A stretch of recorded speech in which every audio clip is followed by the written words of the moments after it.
Bonjour à tous, bienvenue. Je suis Christine Deriac, déléguée régionale au CETIM pour la Nouvelle-Aquitaine. J'ai le plaisir d'introduire la conférence Prospective Industrie. C'est une dynamique collaborative initiée conjointement par le CETIM, la FIM, Fédération des industries mécaniques, et l'UMM Nouvelle-Aquitaine, avec le soutien de la région. C'est une démarche créée pour permettre aux décideurs industriels d'anticiper les changements et d'explorer des sujets émergents.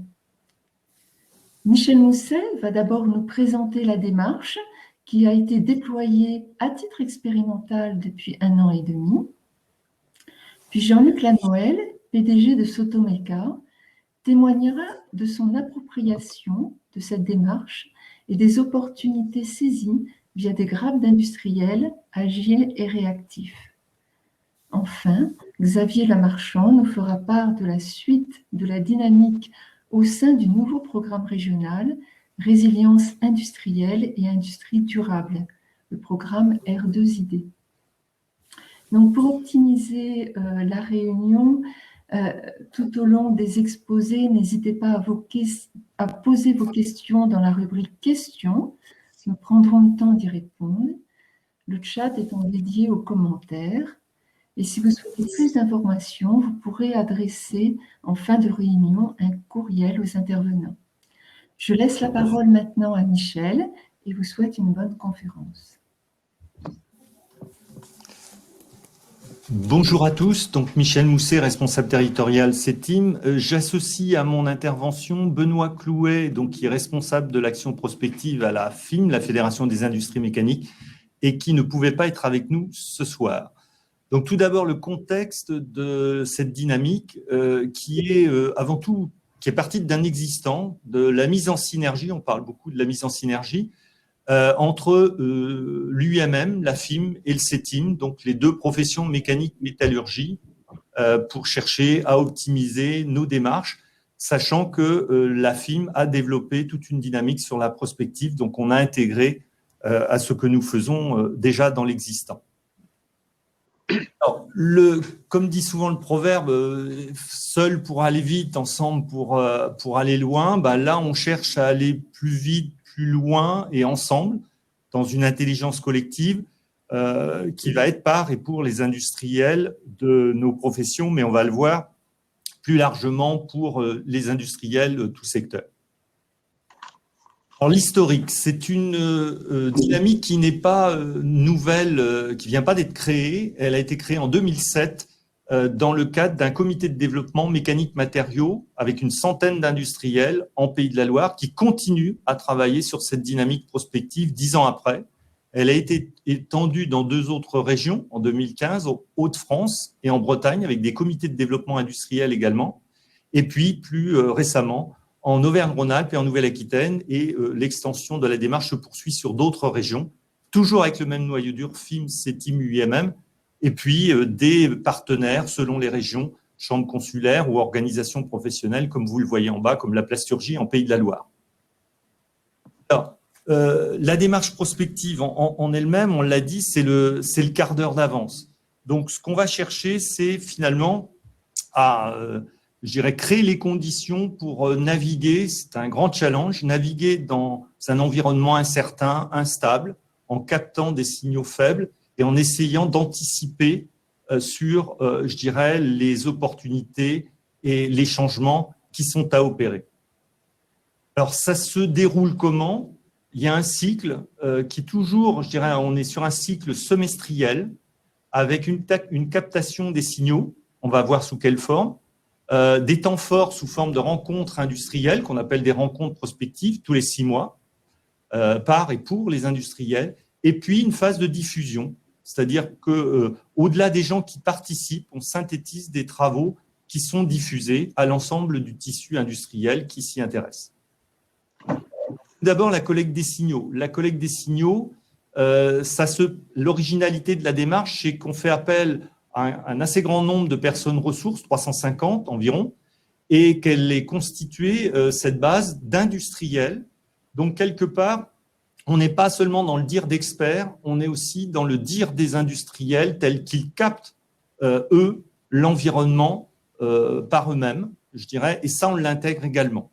Ça dure 2 à 3 mois, donc ce n'est pas négligeable. À chaque fois, il y a 2 à 3 mois de collecte et on va l'intégrer dans la rencontre prospective avec une finalité qui n'est pas seulement de voir des changements à moyen et long terme, mais des choses qui peuvent être traduites immédiatement dans des changements opérationnels pour nos industriels.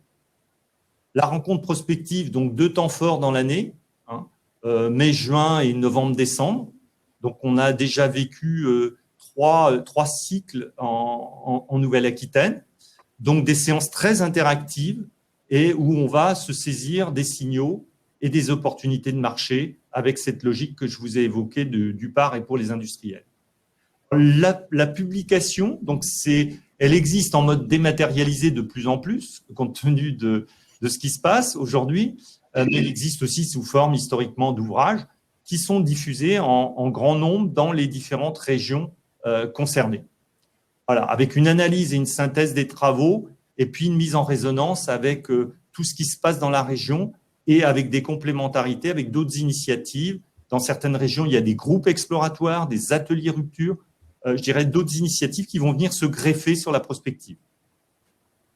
En Nouvelle-Aquitaine, là, vous voyez un exemple de publication qui est paru et je salue, si vous regardez sur le côté gauche, il y a 2 personnes, Nicolas Foucard et Pascal Vinzio. Nicolas Foucard est le président de l'UMM, donc un industriel représentant de la dynamique UMM, et puis Pascal Vinzio qui représente la profession mécanique, la FIM et le CETIM sur Nouvelle-Aquitaine.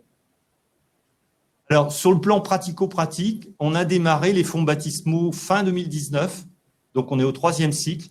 Le premier cycle a démarré chez Sotomeca, qui donc est un industriel à qui je vais passer la main à Jean-Luc Lanoël, parce qu'on aime bien faire les choses. Qui dit par et pour, dit aussi chez les industriels, avec leur réalité opérationnelle à partager. Donc, je vais passer la main à Jean-Luc, qui va nous commenter et puis nous dire comment il s'est approprié la démarche et essayer de la partager sur le fond. À toi, Jean-Luc. Merci, Michel. Mesdames et messieurs, bonjour. Donc, la démarche prospective avait démarré en Sud-Gironde sur un territoire relativement rural à Sotomeca. Et ce qu'on va vous présenter maintenant, c'est des cas concrets qui ont eu lieu sur l'année 2020 et même un cas concret sur le début de l'année 2021 en ce qui concerne les domaines qui ont été couverts par l'émergence des signaux faibles, qui sont devenus petit à petit des signaux relativement forts et importants.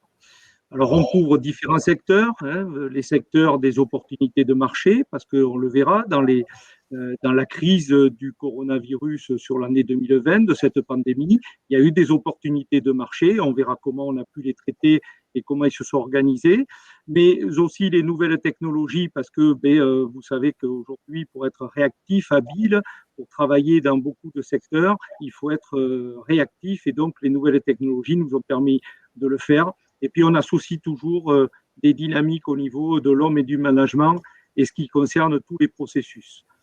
Voilà, donc Michel, si tu peux passer sur l'autre page, s'il te plaît. Donc, les opportunités de marché, elles sont, on en a exploré certaines.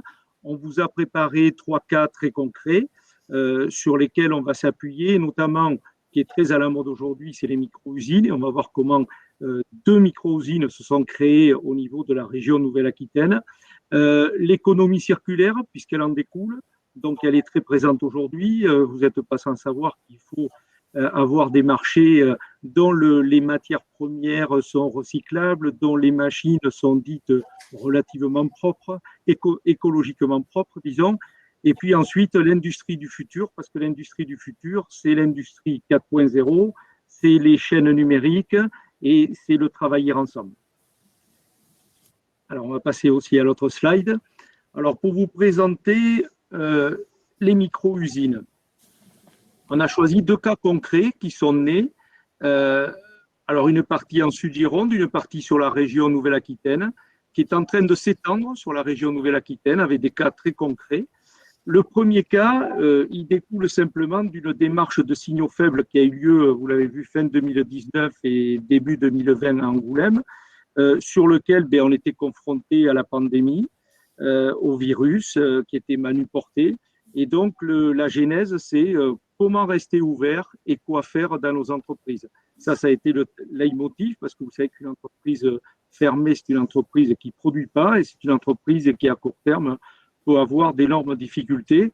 Et ensuite, le quoi faire, parce qu'on a eu des chutes de marché relativement importantes, des secteurs qui ont été très touchés, d'autres un peu moins.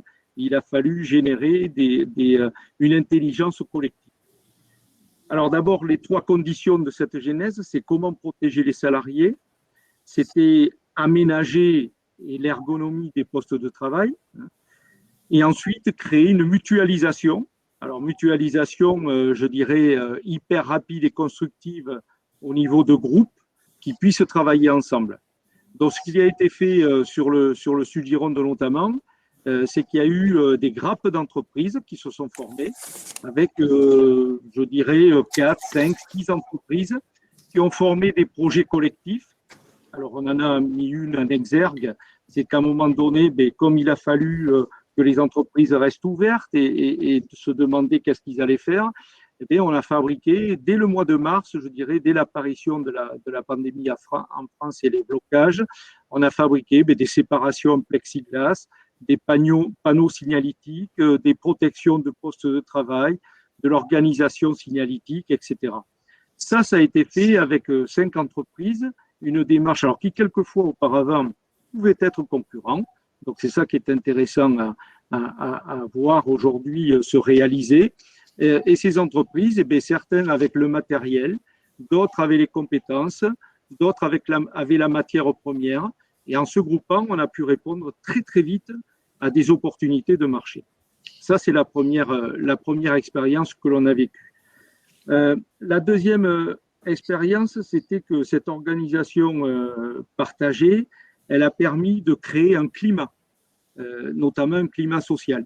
D'abord parce que les salariés ont été maintenus en poste, et ensuite les échanges qu'il y a eu, ils ont eu lieu à tout niveau, les échanges d'entreprise, au niveau de la direction, au niveau des achats, au niveau du bureau d'études, de l'ingénierie, mais au niveau du terrain, aussi au niveau de la fabrication. Et il y a eu à ce niveau-là beaucoup d'échanges au niveau des effectifs salariés, dits de terrain sur des matériels très spécifiques. Alors, on l'a appelé, et ça, on souhaite qu'il aujourd'hui développe encore plus dans d'autres régions. On l'a appelé l'entreprise de demain, parce que, écrit comme vous le voyez sur l'écran, demain parce que ça veut dire simplement le futur, et demain parce que on travaille ensemble, c'est le travailler ensemble, c'est le voler en escadrille qui nous paraissait important. Un deuxième point, un plateau technique. Alors là, donc, il y a eu une synergie d'un groupe d'entreprises qui a travaillé et qui a vu 2 plateformes collaboratives naître. Une plateforme collaborative embarquée sur un camion avec une machine de fabrication et un autre avec une machine de démonstration. Alors pourquoi machine de démonstration? Parce que, en l'occurrence, c'était une petite presse plieuse électrique qui a été connecté en 4.0 avec les logiciels afférents et pour aller au plus près des entreprises pour commercialiser ce matériel. La deuxième plateforme, c'est une plateforme de fabrication pour être au plus près des entreprises, pour fabriquer ensemble des produits qui ne permettaient pas de revenir dans l'entreprise pour être fabriqués et qui étaient fabriqués au plus près du marché. Alors, on retrouve, vous avez des exemples, ce n'est pas que chez nous en Gironde, mais vous avez des exemples aussi dans toute la France, notamment sur le bâtiment, où on retrouve, par exemple, des sociétés qui fabriquent des parties de bâtiments et qui, à un moment donné, ont besoin de pâtes, de renforts, d'accrotaires, etc. Et donc, qui les fabriquent justement dans des camions. Ça nous a permis de réaliser des petites séries. C'est une performance très spécifique et ce qu'on appelle sur le site le just in time, c'est-à-dire sans délai de réalisation, avec, bien sûr, le stockage des matières premières afférentes. Donc, est né 2 plateformes, donc des plateformes collaboratives embarquées, une de fabrication et une de démonstration. Voilà ce qui concerne, je dirais, les micro-usines. L'intérêt, c'est que les micro-usines se sont formées avec des TPE, hein, donc de petites dimensions, 5 à 10 personnes, et puis des PME de 11 à, j'allais dire, 50 personnes, la moyenne étant de 20-25 personnes dans ces PME. Et on a vu des escadrilles de 4-5 PME, donc travailler ensemble, et ça a été très profitable, et ça a permis de s'embarquer sur des marchés très réactifs et dans des secteurs d'activité qui étaient encore un petit peu porteurs pendant la période de PMI. Voilà pour les micro-usines. Si Michel, tu peux changer de slide, s'il te plaît. Voilà. Alors après, on a porté notre attention sur l'économie circulaire, bien sûr, là aussi, avec de fortes opportunités de marché. Qu'est-ce qu'on peut dire? On peut dire aussi que ces micro-entreprises, elles ont permis, au niveau de l'économie circulaire, de réduire l'empreinte carbone. Ça, c'est important. Vous savez que plusieurs petites entreprises sont moins polluantes qu'une très grosse entreprise. Et en plus, il y a eu une intelligence de consommation d'énergie, puisqu'il y a eu un partage de ces énergies. Donc, la consommation a été réduite et l'empreinte carbone a été minimisée. Ensuite, s'est ouvert une réflexion importante, c'est quid des machines qui sont des machines aujourd'hui plus polluantes. On est parti sur une écologie propre, donc des produits dits écologiquement propres. Et donc, on a vu fleurir tout un tas d'ingénierie, de réflexion sur des produits propres. Donc, ça a donné lieu à comment créer des processus d'obtention de machines, outils, d'automatisme dits propres. Avec des énergies, bien sûr, nouvelles, que peuvent être, que vous connaissez, l'électricité, l'hydrogène ou autre, mais on en parlera tout à l'heure sur un autre slide. Ensuite, ça a généré le fait de pouvoir recycler les matières premières, une bien meilleure gestion des déchets. Donc, vous savez que si on travaille en se rapprochant pour gérer les déchets en circuit court et en retraitant facilement les déchets, mais aussi, il y a une économie circulaire qui se crée, qui est intéressante. Et là aussi, plusieurs entités, plusieurs entreprises se sont regroupées à ce niveau-là. Ensuite, il y a eu le partage des outils pour la gestion des déchets et on a vu apparaître des investissements communs. Donc ça a été important, des compacteurs, des hachoirs, des choses tout à fait innovantes et nouvelles, relativement numérisées aussi, et qui permettent aux entreprises d'être solidaires au niveau de la récupération des déchets et de partager les outils, parce que c'est un investissement relativement important pour la récupération des déchets. Voilà en ce qui concerne l'économie circulaire, les points qui ont été traités, qui ont pu être réalisés sur l'année 2020. Tous ces projets ont vu jour, je dirais, entre le début 2020 et la mi-2020.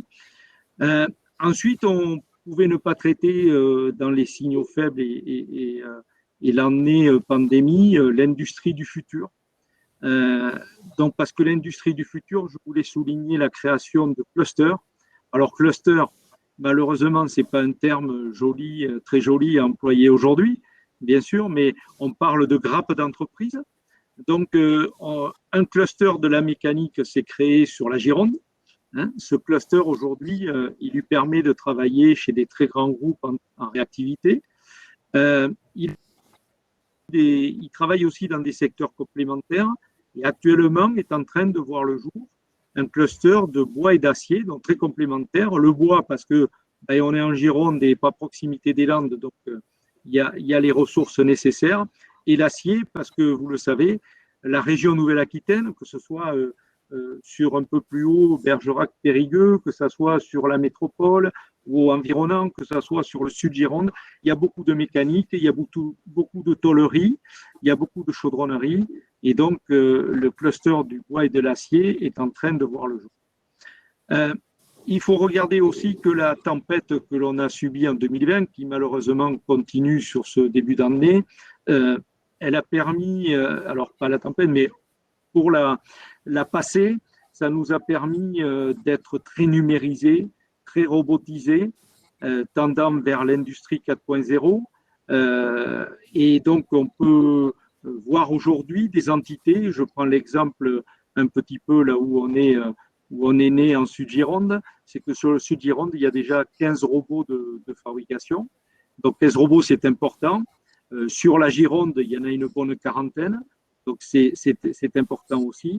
Et la robotisation, bien sûr, a été combinée avec le bien-être au travail. Il y a eu des évolutions importantes à ce niveau-là sur les postes de travail. Et ça nous a permis mieux et plus facilement cette crise qui est importante pour nous. On a pu voir au-delà de ça, bien sûr, des solidarités industrielles que j'allais associer le territoire français, mais que la France ne connaissait pas, où la façon de se solidariser n'était pas rentrée dans les mœurs depuis très longtemps. Et là, on voit fleurir des rapprochements, des échanges, des clusters, enfin des grappes d'entreprises. Et ça, cette solidarité industrielle est pour moi très importante. Il nous permettra de franchir beaucoup d'étapes.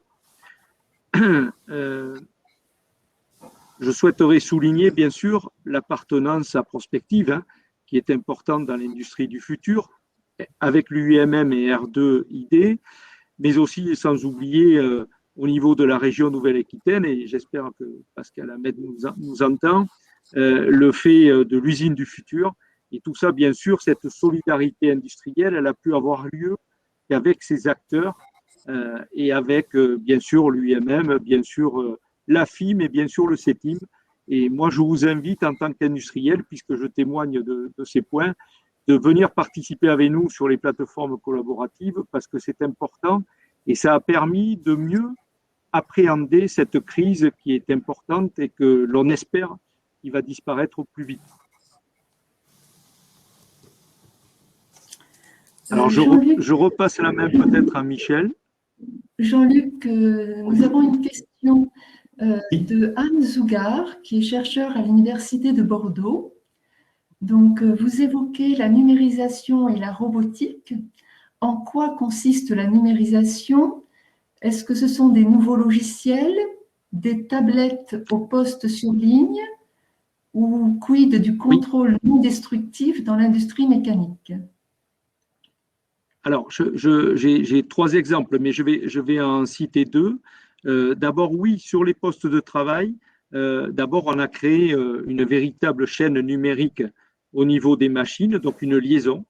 Et ensuite, sur les postes de travail, la mise en place soit de tablettes, soit d'ordinateurs qui nous permettent de faire en fait tout ce qui consiste à faire la supply chain, le lean manufacturing, mais aussi le lean management. Donc ça a été très important. Ensuite, un exemple très concret sur l'échange. La numérisation, j'entendais aussi la plateforme collaborative. Pourquoi?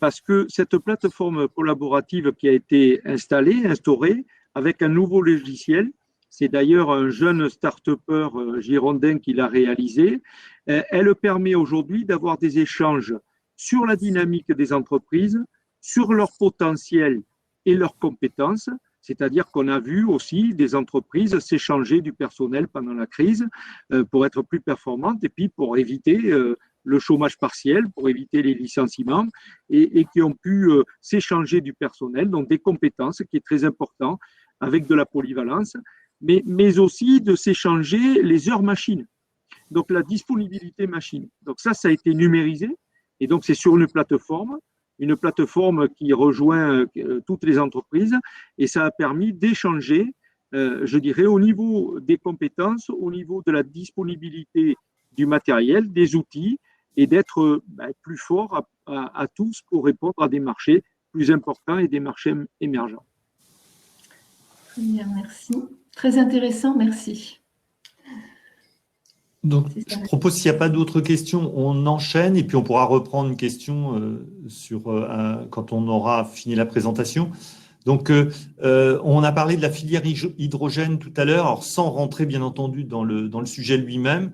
le CETIM a mis à contribution des travaux importants de veille technologique et stratégique sur la filière hydrogène au plan national, qu'on est venu greffer, si je puis dire, dans la dynamique prospective sous la forme d'une veille sur l'ensemble de la chaîne de valeur.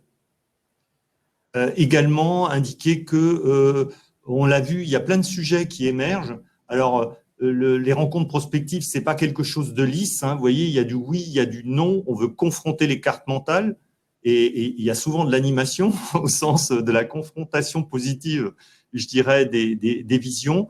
Donc, on travaille aussi bien, on a parlé tout à l'heure de la supply chain, mais aussi des leviers financiers, enfin, des questions, entre guillemets, qui parfois sont pas simples à aborder et qu'on traite. Là, vous voyez la question, le statut de sous-traitant est-il durable? Donc, c'est des questions qui créent beaucoup d'animation et beaucoup d'inventivité, d'innovation. Et je remercie Jean-Luc pour son témoignage. Et puis, l'homme, le management, le processus à l'ère du coronavirus, je crois que tu l'as très bien explicité. La résilience, les nouveaux modèles, les valeurs, les systèmes de valeurs, la solidarité, etc., qui sont sous-jacentes. Et ce n'est pas que du business, c'est aussi beaucoup de valeurs qui passent sur le tissu industriel régional. Je voudrais passer la main à Xavier Lemarchand, qui vous dise deux mots sur la suite, quelques mots sur la suite de la dynamique prospective, puisqu'elle passe de sa phase pilote en phase de pérennisation. Tu es avec nous? Oui, je suis avec vous. Est-ce que vous m'entendez bien? Oui. Bon. Excusez-moi pour le retard déjà avec lequel je vous ai rejoint. Oui, alors Jean-Luc a très bien expliqué la démarche et puis je pense que j'ai pas d'autres arguments à rajouter, si ce n'est relancer le message en disant rejoignez-nous pour les futures rencontres prospectives parce que je l'ai vécu il y a quelques mois avant d'être pilote sur ces actions-là. De l'autre côté de la barrière, parce que je faisais partie d'un groupe dont le président participait à cette démarche prospective. Ça nous a permis, au sein du CODIR, d'établir, par exemple, des plans de continuité dès novembre 2019, puisqu'il y avait un signal faible d'une sorte de virus en Asie là, qui allait se propager, qui nous a permis d'avoir une continuité de production. Donc, moi, je l'ai vécu de ce côté-là très opérationnel dans mon ancienne vie. Et j'ai la chance aujourd'hui, depuis octobre, de coordonner et d'animer l'action R2ID, alors qu'il y a une action à destination des PME et des dirigeants de PME, dans lequel vous voyez les différents axes, hein, notamment on décline en fait un accompagnement et un support depuis la stratégie des dirigeants jusqu'à des aspects très opérationnels de projet et l'aspect de financement qui est aussi très important dès qu'on va parler de projet. Et l'action prospective intègre cette action R2ID, donc depuis janvier 2021. Elle se met en mode en phase nominale et elle va avoir une continuité dans le temps. Et donc, je vous invite à venir aux rencontres qui ont lieu pour ce semestre. Alors, j'étais pas là au début, Michel, mais je pense que tu as expliqué le cycle de collecte. Oui, tout à fait. Par contre, je n'ai pas indiqué le nord et le sud de Nouvelle-Aquitaine. Alors ça, c'est une question logistique. On est encore toujours dépendant en fait des règles sanitaires. Donc, on souhaite pouvoir réaliser les rencontres prospectives du 8 et du 9 juin en présentiel, puisque c'est les premières rencontres qui ont lieu en présentiel ont été très riches. Donc, on souhaite poursuivre dans ce mode de fonctionnement-là. Et il y en aura une qui va être orientée plutôt sur le nord. La région est vaste, donc il faut qu'on puisse permettre à tout le monde de venir à ces rencontres et de se déplacer sans que ce soit une contrainte trop importante. Donc, on a décidé d'en faire 2 journées, une plutôt orientée sur le nord de l'Aquitaine et une plutôt sur le sud. On n'a pas encore défini les villes, mais ce sera fait dans les prochaines semaines. Donc, restez à l'écoute sur les 2 médias que Prospective gère, le site internet. Donc, vous avez un imprimé écran du site internet, donc les dates et l'ensemble des informations seront mises à jour là-dessus. Et puis, la page LinkedIn également de Prospective, sur lequel il y a un ensemble d'informations, de posts, de commentaires, d'interviews et de vidéos qui sont postées. Et également, les informations sur les rencontres seront publiées là-dessus. Donc, je vous invite à nous rejoindre, en fait, l'ensemble des dirigeants, en tout cas des cadres dirigeants des entreprises qui nous écoutent. Vous êtes invités cordialement à venir participer à ces rencontres qui sont ouvertes à tous. Voilà, Michel. Alors, Donc, je ne j'ai mis le slide. sais pas si la présentation sera partagée. En tout cas, l'action R2ID, elle est également basée principalement sur une équipe de 4 chargés de mission qui se répartissent le territoire. Donc, j'avais mis en fait ces coordonnées-là pour que les dirigeants d'entreprise puissent contacter ces chargés de mission et ils leur apporteront l'ensemble des informations nécessaires et sur prospective et sur l'ensemble des domaines d'accompagnement des projets. Voilà. Christine? Eh bien, merci Michel, Jean-Luc et Xavier pour la clarté de vos interventions. Merci également à tous les participants de votre écoute. Donc, n'hésitez pas à revenir vers nous. Nous sommes à votre écoute. Donc, nous vous souhaitons une bonne soirée. Au revoir. Bonne soirée à tous. Au revoir. Bonne soirée à tous. Merci, au revoir, bonne soirée.